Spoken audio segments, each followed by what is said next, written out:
नमस्कार, हमारे छत्तीसगढ़ आप देख रहे हैं और आपके साथ मैं हूं पुनीत। चलिए खबरों की करेंगे शुरुआत और सबसे पहले बड़ी खबर की करेंगे बात। छत्तीसगढ़ में बीजेपी विधानसभा चुनाव जीतने के बाद अब लोकसभा की तैयारी में जुट गई है। बीजेपी की इसी को लेकर बैठक हुई है और यह बैठक बीजेपी अनुसूचित जनजाति मोर्चा की थी। प्रदेश अध्यक्ष किरण सिंह देव ने बताया कि कार्य समिति में टास्क दिया गया है और योजना बनाई गई है। मोर्चे के कार्यों को मंडल और बूथ स्तर तक कार्य योजना को लेकर जाना है कार्यकर्ताओं को। और हारे हुए प्रत्याशियों के साथ बैठक पर किरण सिंह देव ने कहा है कि 90 में से 54 सीटों पर तो बीजेपी की जीत हुई है और 36 सीटें इसीलिए नहीं जीत पाए कि प्रत्याशियों के साथ क्यों नहीं जीत सके, इसी को लेकर प्रत्याशियों के साथ बैठक की गई है। आगामी कार्यक्रम से सभी को जोड़कर रखना है, संगठन के कामों से और निरंतर गतिशीलता क्षेत्रों में बनी रहे, ऐसी कार्य योजना बनी है। उन्होंने हसदेव में पेड़ों की कटाई पर दीपक बैज के आदिवासियों को हटाने का प्रयास के बयान पर किरण सिंह देव ने कहा कि अभी कोई टिप्पणी उचित नहीं है। कांग्रेस ने अपनी सरकार के समय क्या किया, इस पर भी चर्चा होनी चाहिए।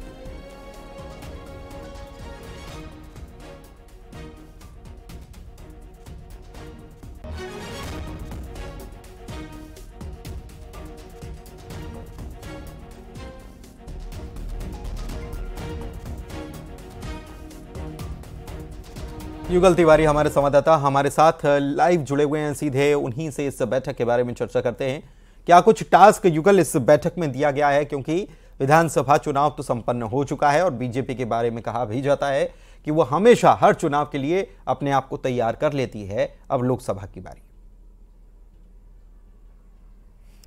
देखिए पुनीत, छत्तीसगढ़ में अगर हम बात करें तो 29 विधानसभा ऐसे हैं जहां पर एसटी वर्गों के लिए ये सीटें आरक्षित हैं और एसटी वर्ग ने इस बार बीजेपी को खुलकर समर्थन दिया है, अच्छा समर्थन दिया है। यही वजह है कि छत्तीसगढ़ में 54 सीटों पर बीजेपी की जो बड़ी जीत हुई है और इसके अलावा जो 36 सीट पर जहां पर जीत नहीं हुई है, उन सीटों को लेकर के भी आज विचार मंथन हुआ, विचार विमर्श हुआ। मुख्यमंत्री खुद इसमें शामिल थे और इसके अलावा तमाम पदाधिकारी एसटी वर्ग के वो भी शामिल थे। और ये कहा जा सकता है कि अब आने वाले समय में लोकसभा का जब चुनाव होना है तो उन चुनावों में किस तरह से इन वर्गों को साधा जाए, साथ ही इन क्षेत्रों में किस तरह से जीत दर्ज कराए, इसके लिए भी टास्क दिए गए हैं। और अहम बात यही है कि ये 2024 में जो लोकसभा के जो चुनाव होंगे उसकी तैयारी ही कही जा सकती है और सभी को टास्क दिया गया है। एसटी मोर्चा की ये बैठक थी और मुख्यमंत्री विष्णुदेव साय, प्रदेश अध्यक्ष किरण देव सिंह इसमें बैठक में शामिल थे और जो अनुसूचित जनजाति वर्ग के जो लोग थे, जिन्हें पदाधिकारी थे, उन्हें भी ये टास्क दिया गया है। तो यही कहा जा सकता है कि जिन सीटों पर जीत नहीं हुई, हार का मंथन हुआ, सबने कारण भी बताए और आने वाले समय में चूंकि 11 के 11 जो सीट है छत्तीसगढ़ के लोकसभा सीट, सभी को जीत का जो टास्क रखा है बीजेपी ने, उन सीटों पर जीत दर्ज करने के लिए ये कहा जा सकता है कि पूरी तरह से मेहनत अभी से बीजेपी कर रही है। जमीनी स्तर पर जाएंगे और जीत हो, इसके लिए रणनीति बनाई गई है और उसके लिए जो गुरु मंत्र भी दिए गए हैं और टास्क भी दिया गया है। जी बहुत शुक्रिया आपका इस तमाम जानकारी के लिए। तो गुरु मंत्र दिया गया है, टास्क भी दे दिया गया है। युगल हमारे सहयोगी जानकारी दे रहे थे बैठक के बारे में। और छत्तीसगढ़ प्रदेश कांग्रेस अध्यक्ष दीपक बैज जो हैं, उन्होंने हसदेव के जंगल कटाई को लेकर बीजेपी पर बड़ा आरोप लगाया। उन्होंने कहा कि हसदेव के जंगल की कटाई कर आदिवासियों को वहां से हटाया जा रहा है। बीजेपी सरकार उद्योगपतियों को जमीन दे रही है। दीपक बैज के बयान पर पूर्व मंत्री और बीजेपी विधायक राजेश मुणत पलटवार कर रहे हैं। क्या कह रहे हैं?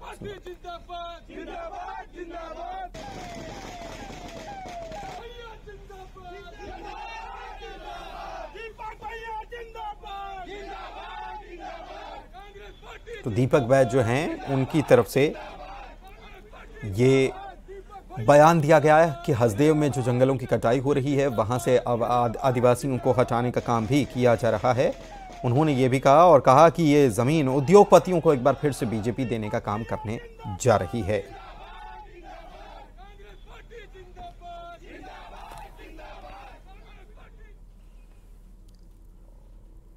चलिए बढ़ते हैं आगे। कांग्रेस की चुनाव समिति की घोषणा होते ही पीसीसी चीफ दीपक बैज ने एक बार फिर से हुंकार भरी है।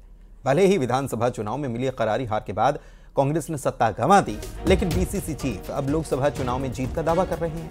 उन्होंने कहा कि पार्टी प्रदेश में ज्यादा से ज्यादा सीटें जीतने की कोशिश करेगी। साथ ही दीपक बैज ने राम मंदिर के मुद्दे पर कहा कि बीजेपी को चुनाव में हमेशा राम याद आता है। होने के नाते और तमाम हमारे वरिष्ठ नेताओं को जगह मिली है, सभी लोगों के साथ मिलकर फिर आगामी हम लोग लोकसभा की तैयारी करेंगे और हमारा मकसद रहेगा कि लोकसभा में छत्तीसगढ़ से जितना ज्यादा सीट हो सके जीत सके, ये हमारा टारगेट रहेगा। देखिए, मैं तो धन्यवाद दूंगा कि शंकराचार्य जी को उन्होंने खुलकर बोला है। ऐसे बहुत से ऐसे साधु संत हैं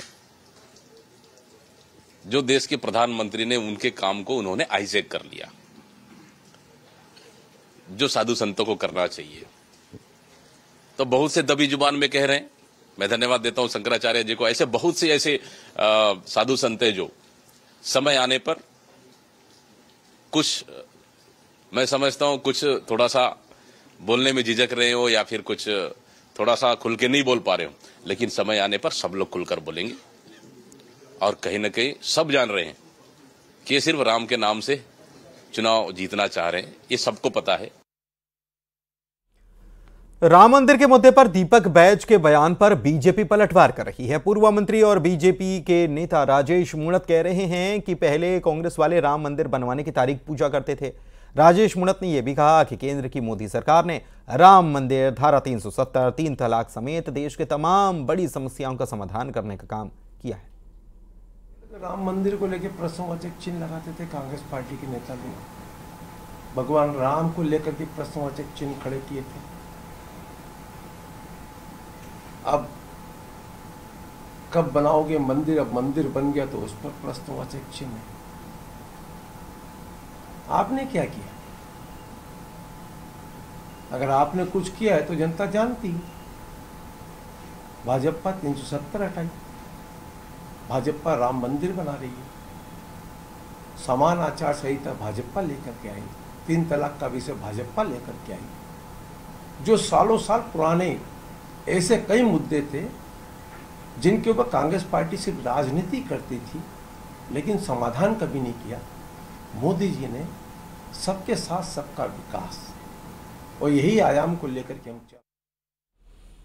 दीपक बैज के लोकसभा चुनाव में जीत के दावे पर भी पूर्व मंत्री और मौजूदा विधायक राजेश मूणत ने पलटवार किया। कहा कि कांग्रेस के नीचे की जमीन खिसक गई है। छत्तीसगढ़ की जनता ने डबल इंजन की बीजेपी सरकार पर भरोसा जताया है। कांग्रेस कमेटी के गठन पर तंज उन्होंने कसा और कहा कि विपक्ष ने हारे हुए चेहरों पर दाव लगाया है। अटल बिहारी वाजपेयी जी ने छत्तीसगढ़ राज्य निर्माण किया, जनता ने उनको विश्वास व्यक्त किया। आज पुनः 2024 की तैयारी के लिए पार्टी के कार्यकर्ता तैयार हैं। हमने ही बनाया है, हम ही संवारेंगे, इस नारे को आगे लेकर के जाएंगे और जनता 11 से 11 सीटें भाजपा के समर्थन में पक्ष में मोदी जी के नेतृत्व को मजबूत करने के लिए देगी। और चलिए बढ़ते आगे। कांग्रेस की चुनाव समिति के गठन पर बीजेपी मीडिया सेल प्रभारी अमित चिमनानी ने तंज कसा और सोशल मीडिया पर लिखा है कि जो खुद नहीं जीत पाए उन्हें दूसरों को जिताने की जिम्मेदारी दी गई। 11 में से 11 लोकसभा सीट हारने के लिए उपयुक्त टीम। कांग्रेस में कार्यकर्ता होना नहीं, गांधी खानदान का वफादार होना जरूरी है।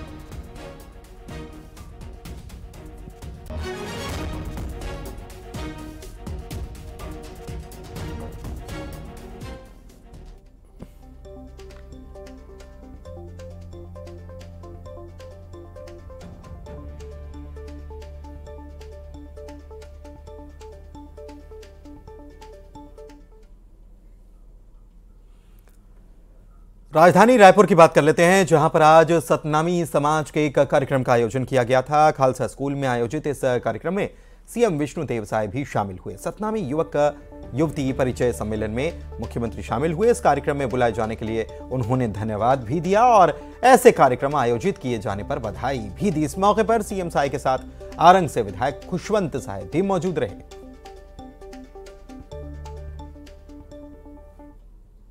सतनामी समाज द्वारा यहाँ पर युवक युवती परिचय सम्मेलन का आयोजन किया गया था, जिसमें हमको मुख्य अतिथि के रूप में बुलाए थे, तो मैं समाज का बहुत आभारी हूँ। और ऐसे जितने भी बेटा बेटी भैया बहनें यहाँ पर परिचय मतलब एक दूसरे का प्राप्त करेंगे और आगे चल के मतलब जीवन साथी के रूप में एक दूसरे को चुनेंगे और उनका शादी ब्याह संपन्न होगा, तो उनके उज्जवल भविष्य की मैं कामना करता हूँ।